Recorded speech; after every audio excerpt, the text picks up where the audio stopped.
नमस्कार, मैं आशिष त्यागी युग करवट यूट्यूब चैनल पर आपका स्वागत करता हूं।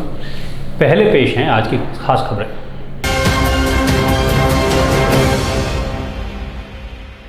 केंद्रीय मंत्री और गाजियाबाद के सांसद वीके सिंह ने कहा है कि कुछ लोग उनको बदनाम करने के लिए साजिश करते रहते हैं। ऐसे लोगों के खिलाफ वो खुद भी और भारतीय जनता पार्टी का संगठन भी कार्रवाई करेगा।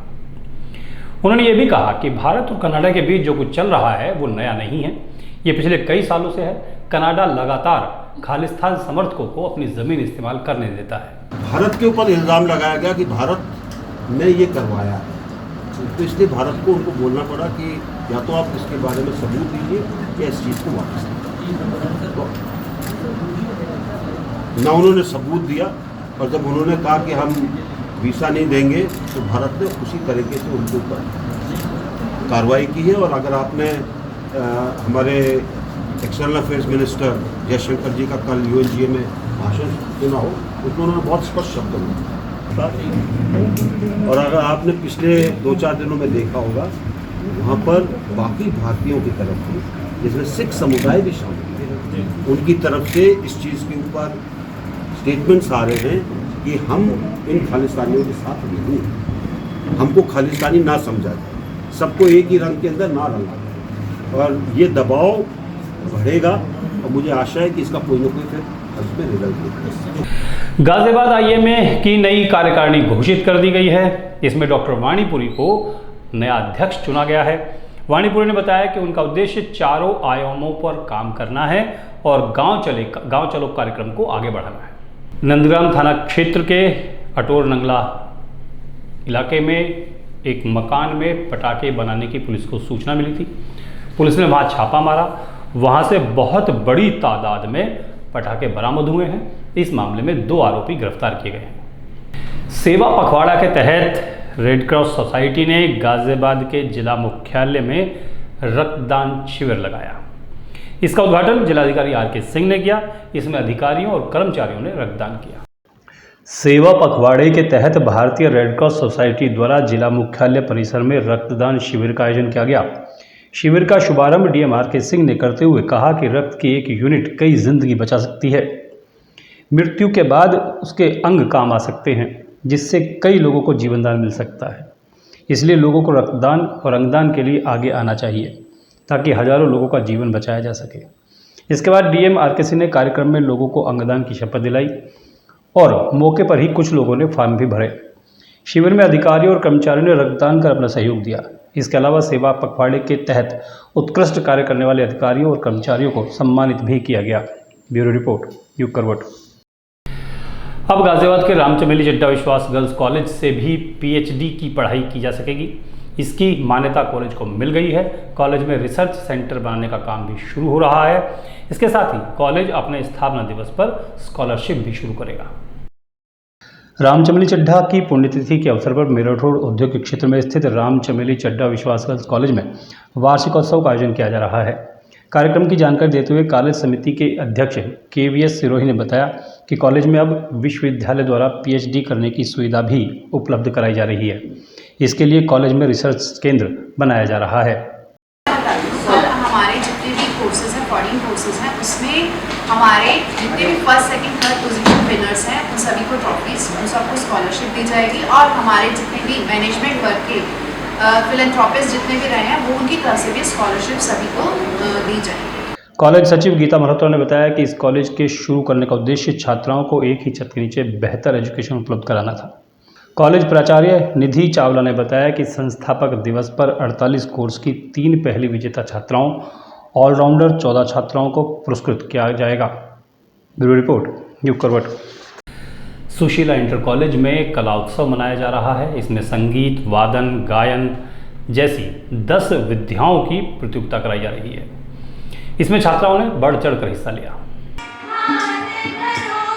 सुशीला इंटर कॉलेज में कला उत्सव के तहत संगीत, गायन, वादन, नृत्य, दृश्य कला, स्थानीय खिलौने सहित 10 विधाओं में प्रतियोगिता आयोजित की गई।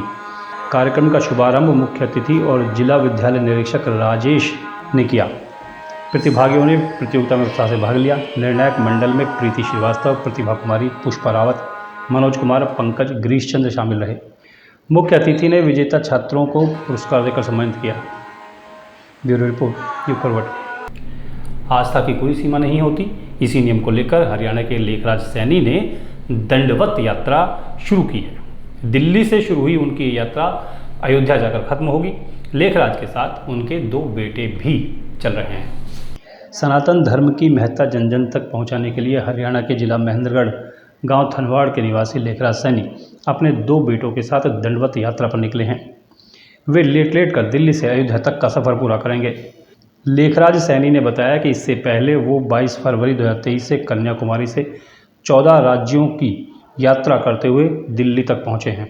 अब 21 सितंबर से उन्होंने दिल्ली से अयोध्या तक की 750 किलोमीटर की यात्रा दंडवत करने का संकल्प लिया है। दिसंबर तक उनका अयोध्या पहुंचने का लक्ष्य है ताकि वह जनवरी में श्री राम की प्राण प्रतिष्ठा समारोह में शामिल हो सकें।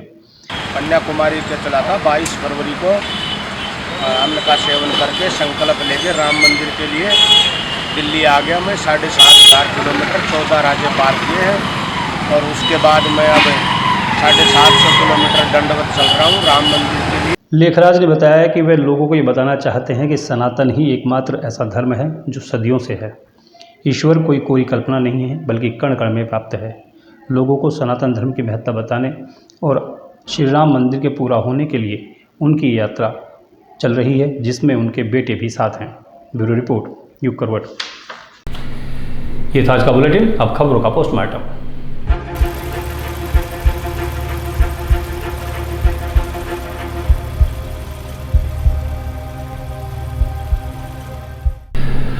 मंदिरों के मामले में दुनिया की सबसे बड़ी संस्था इस्कॉन को माना जाता है। आजकल इस्कॉन सुर्खियों में है। इसकी वजह है कि भाजपा सांसद और पशु अधिकारकर्ता मेनका गांधी ने इस्कॉन को लेकर एक बयान दिया है।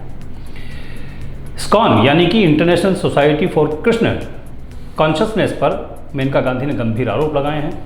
उन्होंने इसे देश का सबसे धोखेबाज संगठन बताया है और कहा है कि इस्कॉन मंदिर अपनी गौशालाओं की गायों को कसाईयों को बेच देता है। इस्कॉन ने इन सभी आरोपों को झूठा बता दिया है।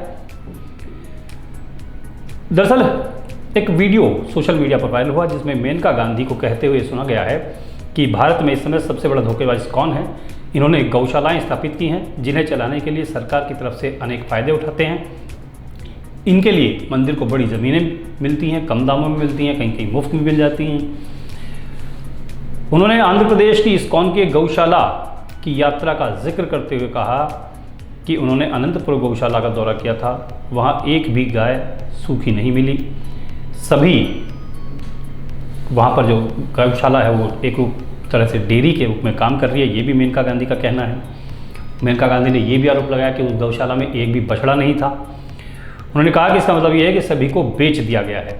मेनका गांधी ने कहा कि इस्कॉन अपनी सभी गायों को कसाईयों को बेच रहा है। इस्कॉन के राष्ट्रीय प्रवक्ता युधिष्ठिर गोविंद दास ने कहा कि इस्कॉन न केवल भारत बल्कि विश्व स्तर पर गाय और बैल की रक्षा और देखभाल में आगे रहता है। उन्होंने कहा कि हमारे यहाँ गाय और बैलों की जीवन भर सेवा की जाती है। हम उन्हें किसी कसाई को नहीं बेचते हैं। उन्होंने मेनका गांधी के सभी आरोपों को गलत बताया है। इस्कॉन मंदिर के बारे में आपको थोड़ी जानकारी दे दूं कि 1965 में न्यूयॉर्क में इस्कॉन की स्थापना हुई थी। इसकी शुरुआत भारत में आध्यात्मिक शिक्षा के प्रबल समर्थक भक्तिवेदांत स्वामी श्रीलाल प्रभुपाद ने की थी। कृष्ण भक्ति के आंदोलन की यात्रा भी दिलचस्प रही है। इस्कॉन की माने तो शुरुआत में प्रभुपाद ने पश्चिमी देशों में भगवान कृष्ण का संदेश फैलाने के लिए वृंदावन छोड़ा था। भगवान कृष्ण की पुस्तकों से भरे ट्रक के साथ बोस्टन गए थे। शुरुआत में उन्हें काफ़ी संघर्ष करना पड़ा, लेकिन कुछ ही दिनों में लोगों की नज़र में वो चढ़ गए। वो लोग उनके व्याख्यानों में शामिल होने लगे। प्रभुपाद 1966 तक न्यूयॉर्क में रहे थे। उन्होंने हर हफ्ते भगवत गीता पर व्याख्यान देना शुरू किया था और अमेरिकी शहर न्यूयॉर्क में इस्कॉन की शुरुआत की थी। संस्था के अनुसार 1966 से 68 के बीच उनके काफ़ी अनुयायी हो गए थे, संख्या बढ़ गई थी। प्रभुपाद ने Los Angeles, Seattle, San Francisco, Santa Fe, Montreal और न्यू मैक्सिको जैसे शहरों में भी इस्कॉन की स्थापना की थी। 1969 से 1973 के बीच कनाडा, यूरोप, मैक्सिको, दक्षिण अफ्रीका, दक्षिण अमेरिका और फिर भारत के अनेक शहरों में मंदिर शुरू कर दिए गए। 1970 में इस्कॉन एक रजिस्टर्ड संस्था बन गई थी। कुशीनगर की दरिंदगी की घटना को सुनकर भी रूह कांप जाती है। यहाँ चलती कार में एक लड़की के साथ दुष्कर्म हुआ था। कार को पुलिस ने बरामद कर लिया है। 3 आरोपी गिरफ्तार किए जा चुके हैं, चौथे की पहचान हो चुकी है। दरअसल कप्तानगंज थाना क्षेत्र में रहने वाली एक लड़की को उसी के गांव का एक लड़का कयामुद्दीन 9 सितंबर को अपने साथ ले गया। उसे गांव के यज्ञशाला के पास एक बगीचे में रखा। अगले दिन फ़ोन करके अपने एक दोस्त को बुलाया। वो 3 लड़कों के साथ कार लेकर पहुंचा। लड़के उस लड़की को कार में बिठाकर हाईवे की ओर लेके चले गए। पूरे रास्ते शराब सिगरेट पी, मोबाइल में अश्लील वीडियो देखी दिखाई। उसके बाद जब पुलिस को इस घटना की जानकारी मिली तो पुलिस ने कार्रवाई करने में देर की और 14 दिन तक उसे टरकाते रहे। जब इस पूरी घटना की जानकारी देने वाली एक वीडियो वायरल हुई तब पुलिस ने केस दर्ज किया और आरोपियों को गिरफ्तार किया। खबर भारतीय सेना से जुड़ी हुई है, सैनिकों की सुविधाओं से जुड़ी हुई है। दरअसल बुलेट प्रूफ जैकेट हमारे जवान पहनते हैं, ये दुश्मनों के हमले में गोली से उन्हें बचाती है। लेकिन बुलेट प्रूफ जैकेट का वजन इतना ज़्यादा होता है कि सैनिक उसे उठाए कर जब चलते हैं, घंटों तक खड़े रहते हैं तो थक जाते हैं। बुलेट प्रूफ जैकेट के अलावा भी उन्हें बहुत सारा सामान जिसमें हथियार, गोली, खाने का पैकेट, पानी, मेडिकल किट, ये सब लेकर चलना पड़ता है।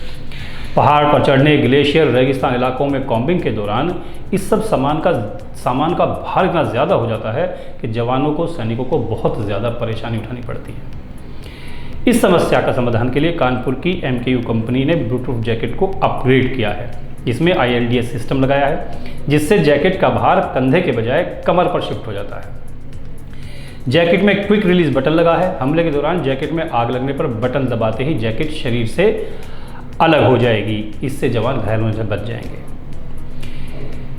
यूपी में भी जो इंटरनेशनल ट्रेड शो लगाया गया था उसमें कंपनी ने अपनी बुलेट प्रूफ जैकेट को प्रदर्शित किया था।